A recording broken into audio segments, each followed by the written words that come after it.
Right. So welcome everyone. It's Monday morning, November 4th. I keep wanting to say October 4th, but I'm getting in the groove of everything. I'm just back from Egypt. My name's Jason Donaldson from Jason Donaldson Healer. And to heal is to remember. And so that's what I do these calls for, is to help us all remember what we innately know and who we truly are deep inside. And that's the message that keeps coming forward.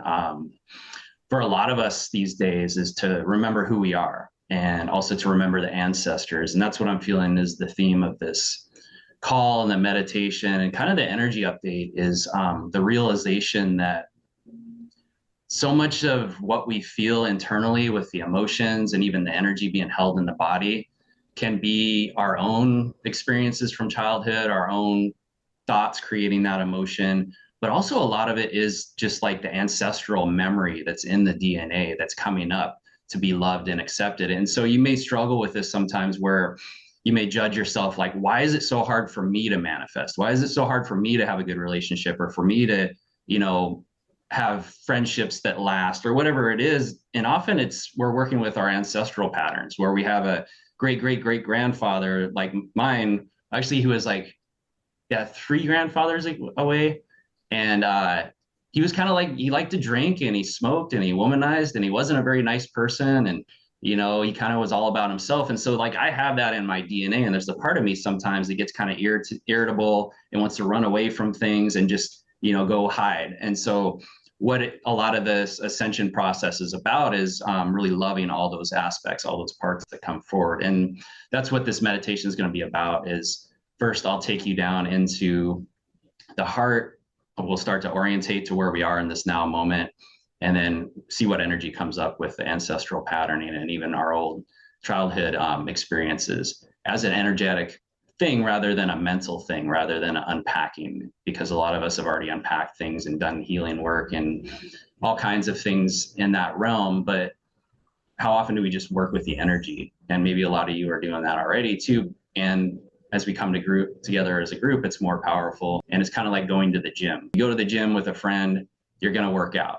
Go to the gym by yourself, you'll work out too. But you don't even go to the gym, you have a home gym. Most of those just collect clothing and, you know, nobody really works out unless you're super dedicated. So thank you all for being here because it helps me do this. It helps me do the work as well. And, you know, honestly, to share a bit about Egypt, it wasn't what I thought it would be. And I was working with a shaman before that, Galactic Shaman, and it wasn't with plant medicine or anything. It was with energy and with perspective and understanding of the expandedness of our reality and that we're not alone in the universe. And he was saying, you got to go there like this is a mission, like you're going to retrieve something and not to trust anyone. And it was kind of like a little like fear-based, but I got what he meant because when I got there, all these patterns came up from my family. It was the whole family dynamic that was playing out in this group of 7 I was with, where each person was playing a different role. And me being a facilitator and all my training in groups, I went to the leader and I was like, are we going to do check-ins? Are we going to do talks where each person gets to talk for a certain amount of time so we can process things? And that really wasn't this kind of group. And so I had to really sit with like, I'm not going to be able to control this. That's why I always like group settings. I get to be the magician. I get to control things, or there's a level of structure and control, which is very masculine in its structure and its container, which is needed. But sometimes we don't have that. And this segues into the 4D reality we're in. I feel like we are in a 4D reality and it's evident around us, especially with all the psychics and all the readers and intuitives sharing like what they're seeing for the future. And so they have all these different scenarios playing out and there's a lot of common themes, but what I'm seeing is the infinite possibilities of 4D reality and the ever-changing nature of that based on our frequency and the decisions we make.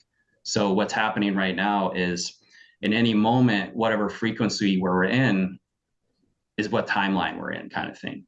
So, and at some point this will get more solidified, but what I understand is that it's really calling back our true nature and the love that we are and what we truly want and to manifest from a feeling place, from an energetic place, rather than thinking something outside of us is going to save us. Something outside of us is going to give us stability. Because it's set in a 4D reality, things constantly change. Like you could be walking down the street and the building turns into a tree. Or like you go to a restaurant, it's not the same restaurant, it's transformed into something else. And from a 3D perspective, it's very disorienting because that's how we ground and that's how we center. But in 4D reality, we're going to find it inside, find it what I know to be as a spark of the divine within in the heart. So that's why I always take people into the portal of the heart to find that stability and balance. And that's what I had to do in Egypt. I had to find inside my container, my safety, and the rest of everything was safe to travel to these sacred sites. And it was really amazing. We did meditations, did a meditation between the paws of the Sphinx pre-dawn. So we got to hear the chanting, the Muslims chanting like early in the morning. It was really beautiful because the mind could be like, oh, you know, especially you living in the US, there's this idea that it's not a very enlightened religion, but it's not the case. Like in its pure form, it's very beautiful, and no Muslim would ever harm anyone. Just like in any true religion, somebody really understood the deeper signpost that it's pointing to is that we are all united and that we can love each other and support each other. And so like knowing the reverence that how this was being sung really helped me drop in even deeper. Like, oh, I feel that reverence for the divine, for the creator, for the energy of all things, rather than an old man in the sky or a prophet or whoever. But it was really a beautiful experience. And then some other people got a little rattled from it because it felt off.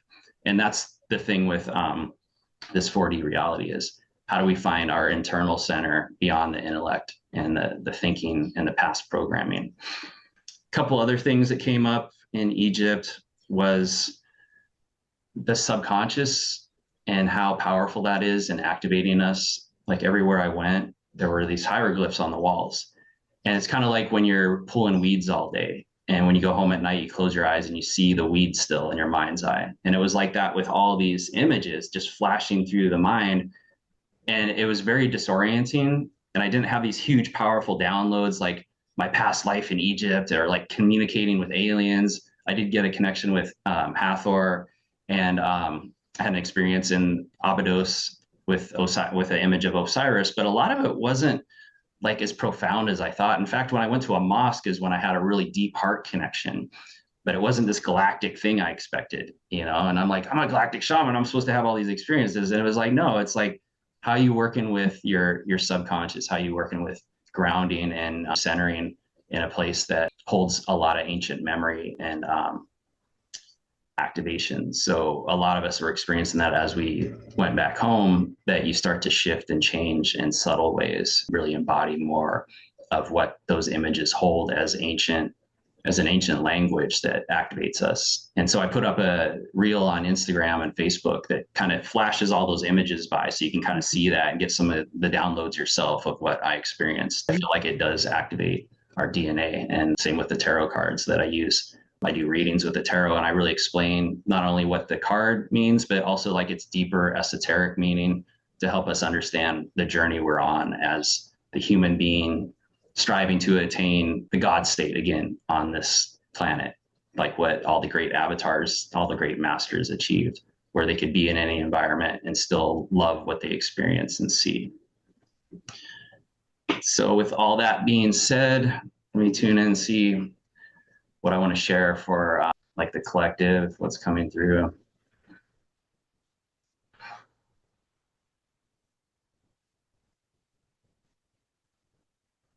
I mean, what comes through immediately is division, divisiveness, and like instigating. And so this is the pool that's happening right now is, are we holding on to the old ideas and structures, or are we embracing and voting for what we truly desire? And so no matter how we vote in an election, no matter what we choose, people we hang out with, things like that, we can still be our own independent person. We can still be that love and proximity to others. And that's what I was getting with tuning into, you see how different people respond to this situation that's happening right now. Like some people vastly oppose each other's belief systems, and yet they still have love for each other and they still respect each other. And, you know, they start to get triggered from it, but then they're able to calm it down.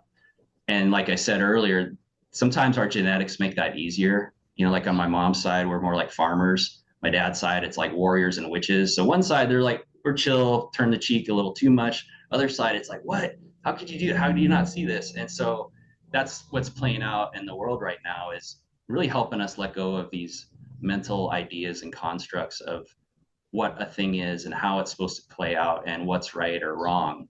And there's nothing wrong with discerning and making choices of what we prefer. And it's understanding that everyone else has the right to do that and have their experience as well.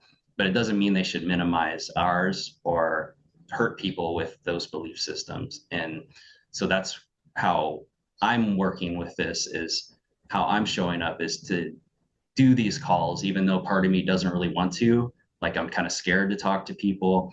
I feel like something bad's going to happen, but it's going through it anyway, because that's just the old childhood programming. Same with when we are out in the world and we own and stand in what we believe to be true without needing to force it on others, because that was the old paradigm of religion and politics, was the idea that we had to rally everybody to our cause. So this is really a great opportunity for all of us to like embrace a belief system, but not have to hold it over others and condemn anybody for what they believe or what they see, because we each have our own reality. We're each in our own timeline, and that we can respect others and their timelines. And at some point it will converge where more and more of us will see things as they are, and the truth will be revealed. Because a lot of times we don't know, as something is chosen that seems horrible and tragic, and then later it's like, oh my God, that totally opened up everything.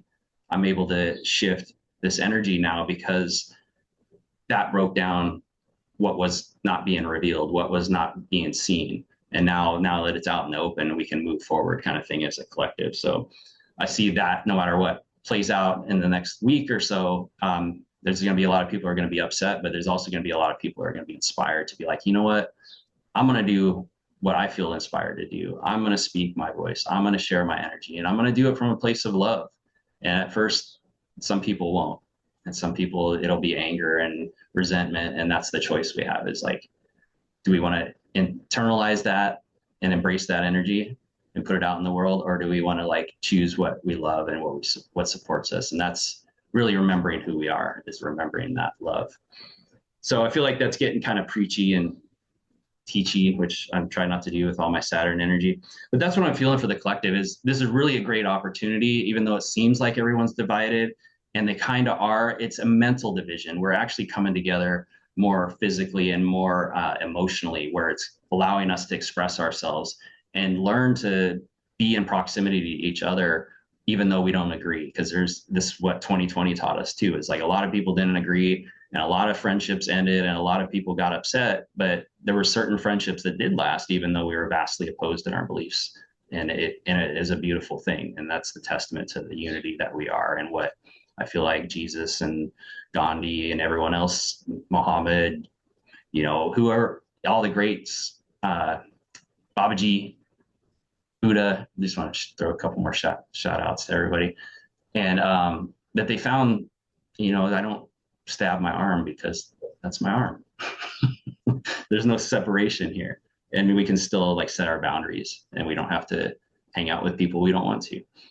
So with all that being said, now why don't we jump into the meditation? I'm feeling a little all over the place today, so thanks for bearing with me with that. And so the master craftsman was also what came through. The master craftsperson, man or woman, it's basically someone that's honed something that's creates in the world, and they've done it from a place of repetitiveness, patience, and focus. So in order to be in that mastery, the key is to come into that patience. So as we do that here now in this moment, it always helps to close the eyes, because as you close the eyes, kind of lessens one of the senses. Like less energy is being used to take in and notice and absorb everything around you, or just interact with it with the eyes. But as you close them, you go inside. You may start to interact inside more. The mind may still be racing, still may be visions and thoughts. And that's why when we connect with the breath, we find that breath, because the breath is always there. Always we're breathing, always the heart's beating. So let's just find that breath. Notice how you're breathing in this moment.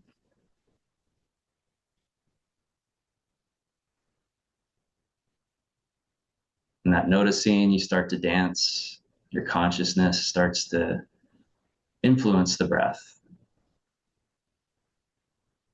So with that influence, let us breathe a little deeper, not forcing anything, allowing that expansion breath in through the nose, exhaling out through the mouth. Immediately another breath comes in, feeling that expansion in the belly, letting go with the sound ha.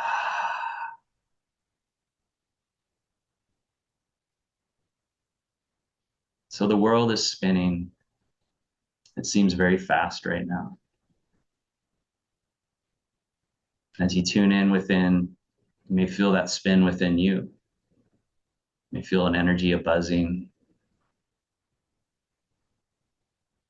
Then come back to the breath. Just notice with the eyes closed, with the connection to the breath, what's there.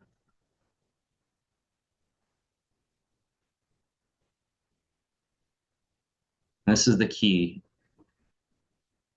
It's that energy of love. But to love whatever's there. Even if it's a pain, even if there's a pain in the body, even if it's a racing thought, even if it's a judgment, like, why am I doing this? What is, I got things I got to do. I can't be doing this. Just notice whatever's going on and just love that part of you. Accept it as it is. Then breathe, take that breath in. Just let go with ha.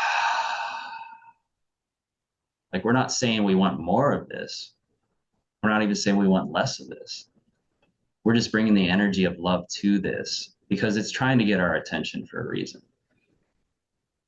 And we do this with the breath. We do this with that energy of love. And if it's hard to find that energy of love, I invite you to breathe into the heart space and think about someone you love. Maybe it's a pet. Maybe it's a beloved friend. Maybe it's one of your ancestors, a parent, a grandparent, maybe a teacher, someone you knew that really, like, when they spoke to you, you felt the love from them. Or you just feel love for them and you don't even know why. And that love is what creates all this existence. That love is what heals all things. That love is what allows somebody to think, feel, look, and be different than others and still be loved. For that is the uniting force. And so in these times of change and transformation and seemingly division, the same is occurring inside of us. It's all a reflection. So in this moment, there may be a part of you that upsets you, that you try to stuff away, you try not to listen to, try to manage. But now in this moment, just breathe and notice that part. Bring that loving energy just around it. Don't blast through it. Don't try to change it. Don't try to make it right or wrong. There's not even an intention with this. Maybe you can put a slight smile on the face to help intensify the energy.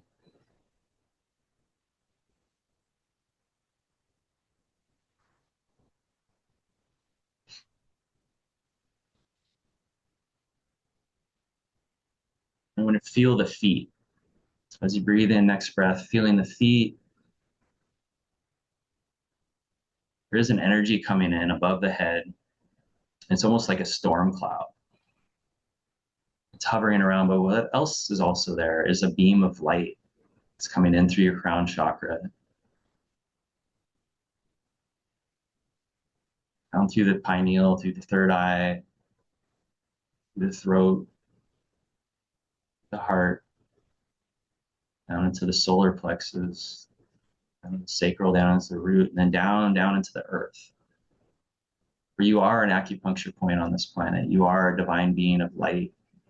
And every time you tune in, every time you go within, every time you connect with the breath, You're solidifying this reality of who you truly are, what you truly represent on this planet, as this bright light, as this acupuncture point. And as you remember that love, the love you've experienced in the past, the love you experience now, you connect to what is, what creates all this. You connect to your mastery and to who you truly are. And this is the choice we have in this time. We have the choice to remember those we love, to help us connect to the love in which we are. When you feel that, you breathe into that love. And then you just let it go. Where everything will transform and change, but this love will always be there. The external thing that helps spark that love may change, they may leave, but always the love remains.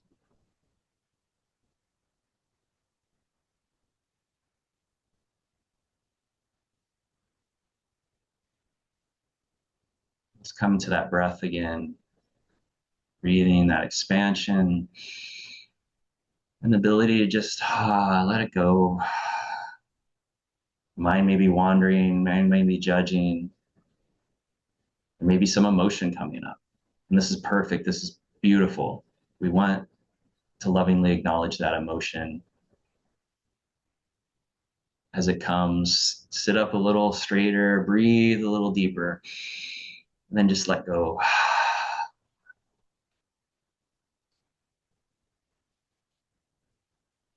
Allow yourself to move a little, move the spine, rocking back and forth, and the head a little. Allow that energy to flow. Allow whatever your body is asking for in this moment to be acknowledged. A gentle massage.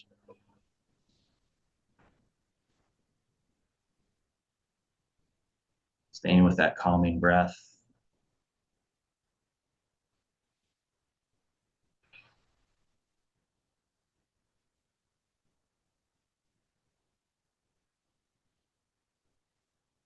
We're now calling in the divine guidance of our higher self, asking for the healing, the revealing and the transformation of old ancestral patterns. Thanking our ancestors, thanking those who walked the path before us, for their strength, their courage, for their fortitude. How we honor them, and in this moment, as we breathe in this energy, as we be this love that we are, even if it's just a memory, even if it's just a conceptual thing, we're sending that love to our ancestors. We're sending that love to our family, even the ones alive now, to the children, to the aunts, the uncles, cousins, and also our friends and family, to our soul family, the family we've accumulated on this journey, the ones that feel so familiar. Maybe to some we haven't seen in a while. We're just feeling that love and connection we have for them. As we do this, we're sending out this wave of energy, truly healing ourselves. As we do this, we may notice some things the mind may offer, a memory. You can acknowledge that with whatever the word is that represents that memory. And then just let go. Very often, just like people, they just want to be acknowledged. They just want to be loved. We can acknowledge a reality without having to be a part of it, without taking it on, without understanding it, without agreeing with it. We can be in our mastery and show the world what is possible, what they themselves forgot. what is being revealed. It's what so many are seeing. That all the work you've done is paying off. It may not feel like it, may feel confusing or nothing, like nothing's happening, but it's all bubbling beneath the surface. It's all about to rise to the top. It's all about to be revealed. Just notice what that brings up in this moment. Notice how the mind tries to figure out how is this going to happen? Notice how maybe the emotion got more intense, excited, which could be a form of anxiety, it could be a form of joy and bliss. Both energy is the same. It's a buzzing, it's a excitement and stimulation, and then the mind grabs onto it. So just like the ancestors that were programmed to think, feel, and be a certain way, can breathe in this moment and lovingly acknowledge what that is. And then just let go. Acknowledge it with a word, and then just let it go.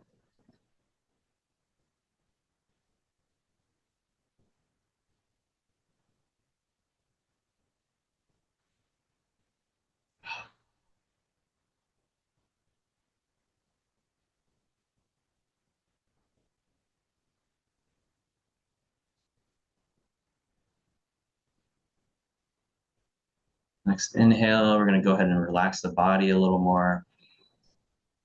Becoming more aware of the physical body if you haven't already. Relaxing the jaw. Relaxing the eyes, the muscles around the eyes. Relaxing the ears. Allowing the throat to soften. Allowing that flow of air with each inhale. Just soothe, calm, and relax the voice. Feel that energy move down into the lungs, into the heart. It expands the chest while keeping the shoulders relaxed. And how we can use that air to go all the way down into the belly, moving the diaphragm, relaxing the belly where so much tension can be held, so much tightness, so much need to control, to protect, to hold. And just breathe into that space and lovingly acknowledge whatever's there. Still feeling that beam of light coming down into that place, down into the whole of the body. And how with the breath and with focus, like the master, they're able to pinpoint areas, people, things that are asking for that love, asking for that presence, not to fix or change it, but just to notice, to look upon it with love and notice what it brings up emotionally. Notice the thoughts that come to mind. And then just to breathe and allow that experience, to allow yourself to feel the blessing that it is to feel in this life. This is the journey, the blessing of this life. It's to be able to feel, to be able to interact with these parts, both internally and externally. And as now in this moment, as we're doing this work, we are transforming the world. For every time you find an irritation, a pain, a thought that feels incongruent or out of alignment, this is actually the alignment. This is actually the opportunity to be like, oh yeah, how are you? I'm here. I got you. I feel you. And yet there's a part of me that is in that field of love always. There's a part of me that is connected to the divine always. And we're bringing that energy down in. And as we do this, this starts to anchor into the physical form. As we do this, we are that transformation. We're able to navigate a constantly changing reality. We're able to move to multiple places. We're able to interact in different environments and still find that love and still feel that connection.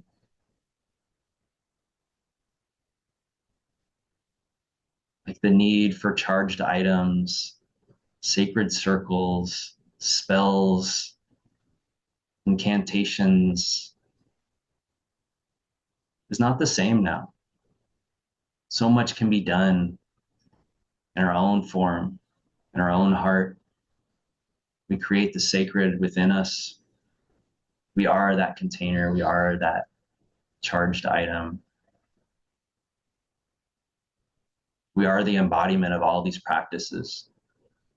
For hundreds, thousands of years, in the time of darkness, we needed to draw upon items. We needed to set our sacred circle. We needed to do these rituals.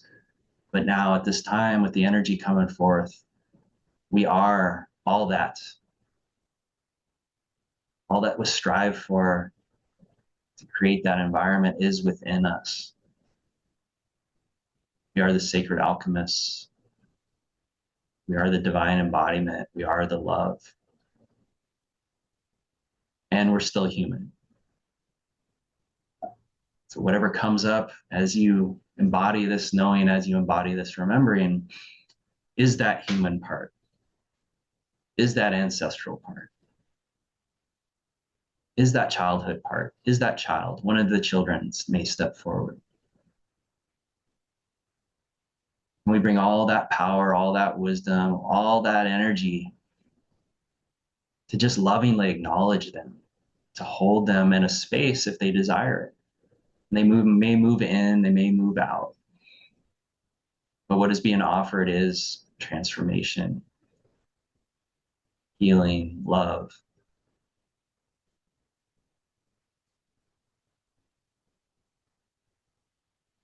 Take one more breath in through the nose.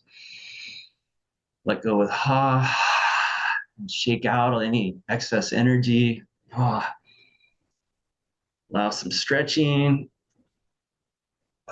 Slowly bring the body back, keeping the eyes closed.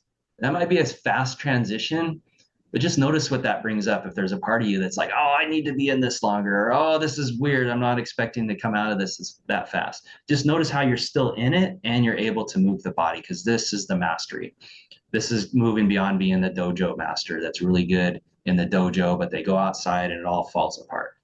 That we are in our mastery, that we are that love, we are that light, we are this calm, relaxed state, and we can move and we can be. So taking another breath in, release with ha. When you're ready, I invite you to slowly open your eyes. Just look around the room a little, notice what you see. Look with new eyes, look with new perspective. Look with that same love, with that same grounded, centered, magical, sacred circle that you've created within your own form for many, many lifetimes. As the witch, as the teacher, as the master, as the monk, all these things you have been in all these lifetimes, here now. And the choice we have in which way we work with it. And if you're here now, I know you're choosing the light, you're choosing the love, if you want to be on this call otherwise. So I want to acknowledge all of you for being here and for the power you hold and for the transformation we're all creating on this planet. This is why we're here. And a lot of us were in Egypt at the time of the creation, right after Atlantis, or around the same time of Atlantis. We were there at the fall. And now we're here to write the final chapter of coming out of that descent into 3D reality, which a lot of us went, and a lot of people think it was bad and it wasn't supposed to happen, but it was part of the human evolution as a galactic race, where we would descend into like a really deep level of density, and now we're coming out of it, and the whole universe is inspired by it because we went so deep. We went so down in there, and now we're coming out, and it's just this beautiful like diamond that's being formed, where because of all that pressure, because of all we went through, it's created these really amazing forms in the universe that other beings can incarnate into now, where we really did some amazing work, and we're all here to really enjoy that now. It maybe hasn't been enjoyable up until this point, and we got a little bit longer. I think mid-November it'll start feeling a little better, and then next spring I think there's going to be a lot more transformation, and a lot of the stuff you want to see manifest will just start happening, and a lot more unity on the planet. But right now it's kind of a lot of revealing and things coming up, kind of like in that meditation. If you notice some areas of the body that wanted attention and they were pretty upset, and that's okay, that we can love and support them and still be in our love without being taken out. And that's the other choice too, is we don't have to give away our power to make someone else feel better, because they're where they are for a reason. And we walk the path and we be that love and light, and they're free to join us when they're ready. So that's the final message I wanted to share with all you. I really appreciate you guys. Thank you so much for being here. And I'm going to end the recording. Actually, let me pull a tarot card or two. I forgot I usually do that in these calls. And then for everyone that's on the live call, we'll do a little processing of that if anybody wants to share, if anything came up, or if you have any questions, because I know I kind of go around in circles when I talk, but generally I come back around, but sometimes I miss something. So I'm happy to answer any questions. Let's see what card comes up for November, the collective energy, and also like confirmation of that meditation. Yeah, okay. Interesting. So I got the Seven of Swords, which this is always an interesting card, because it's like basically taking your power back by any and all means. And I love the story of this card, is where there was like an invading army, and they were camped outside of the village or this town. And what the people did is they snuck in there at night and they stole all the weapons. So even though they were vastly outnumbered, the army didn't have all the weapons and everything they needed. So they basically did something sneaky and underhanded, but it had to happen, kind of thing. And so that's what I'm getting for this, is like, sometimes we may agree with somebody, or we may go along with something because it's just the path of least resistance, or because we don't want to engage in a certain way.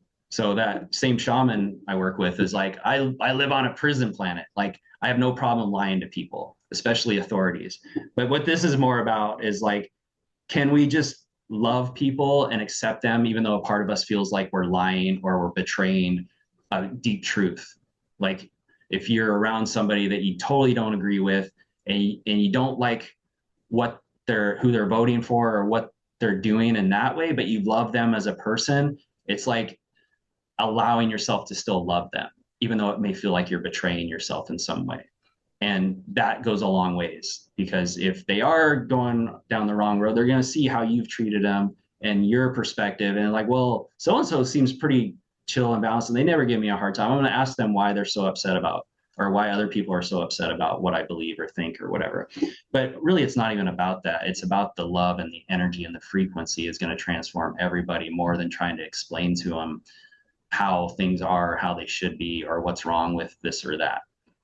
And the other card I got was the Lovers reversed, because that's what I'm kind of seeing is happening in the world right now. Is there's been a lot of separations, there's been a lot of relationships falling apart, there's been a lot of like family dynamic stuff coming up, where things haven't always been in unity or the ability to connect with each other and speak what we really want to share. So there's a little bit of disharmony at this time, which is ultimately revealing those parts inside of us that need more healing, so that we can show up for that person.